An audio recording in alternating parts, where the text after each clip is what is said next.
আমানত ও সত্যবাদিতা। বিসমিল্লাহির রহমানির রহিম। প্রিয় দর্শক, ইসলামের পক্ষ চ্যানেলে আপনাদের স্বাগতম।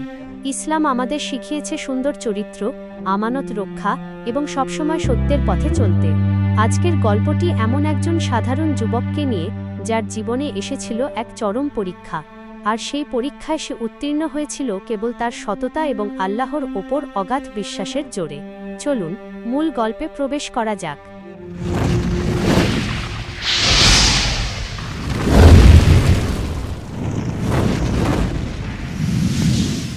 প্রথম পর্ব, সাধারণ এক জীবন ও কঠিন পরীক্ষা। এক ছোট শহরের এক সাধারণ যুবক নাম ছিল আরিফ।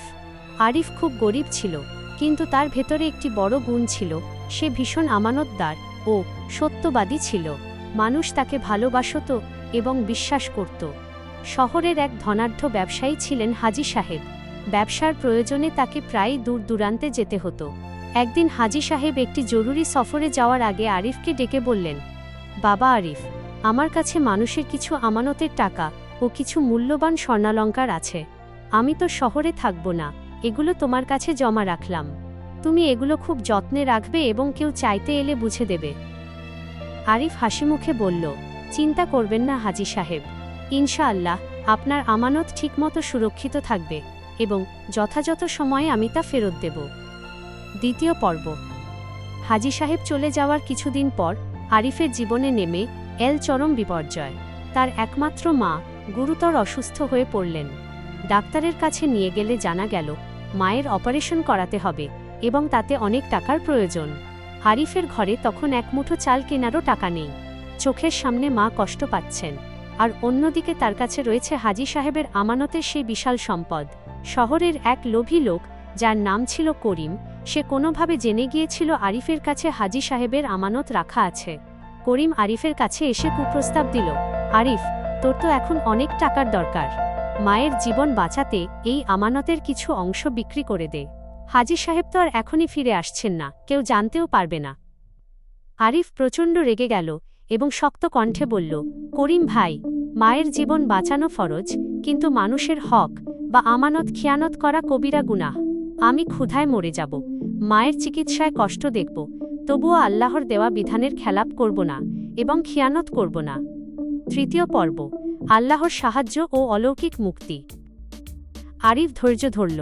সে রাতের পর রাত জায়নামাজে দাঁড়িয়ে আল্লাহর দরবারে চোখের পানি ফেলে দোয়া করতে লাগল, হে আল্লাহ, তুমি তো সব জানো, আমি এই আমানতের খিয়ানত করিনি, তুমি আমাকে কোনো হাসি উপায় সাহায্য করো। ঠিক তার পরের দিন সকালে এক আশ্চর্যজনক ঘটনা ঘটল। শহরের এক অজানা ব্যক্তি আরিফের বাড়িতে এসে হাজির হলেন। তিনি বললেন, বাবু আরিফ, আমি বছরখানেক আগে তোমার বাবার কাছে কিছু টাকা ধার দিয়েছিলাম, যা তোমার বাবা মারা যাওয়ার কারণে শোধ করতে পারেনি। আজ হঠাৎ তোমার বাবার কথা মনে পড়ল, তাই এই ঋণ পরিশোধ করতে এলাম। লোকটি আরিফকে ঠিক তত টাকাই দিয়ে গেলেন যা মায়ের অপারেশনের জন্য প্রয়োজন ছিল। আরিফ কেঁদে ফেলল এবং আল্লাহর শুকরিয়া আদায় করল। আল্লাহর রহমতে তার মায়ের সফল অপারেশন হল এবং মা সুস্থ হয়ে উঠলেন। আরিফ আমানতের বিন্দু পরিমাণও ছোঁয়নি। চতুর্থ পর্ব, সত্যের জয় ও উপসংহার।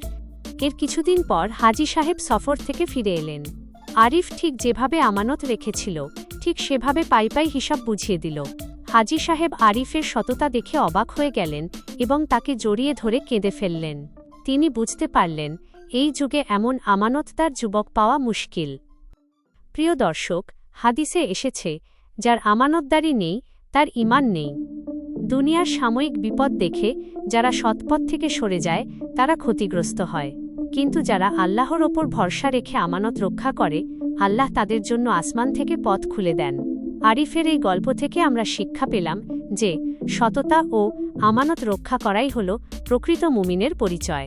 আজকের মতো এখানেই শেষ করছি। ভিডিওটি ভালো লাগলে লাইক ও শেয়ার করুন এবং চ্যানেলটি সাবস্ক্রাইব করে আমাদের সাথেই থাকুন। আসসালামু আলাইকুম ওয়া রাহমাতুল্লাহ।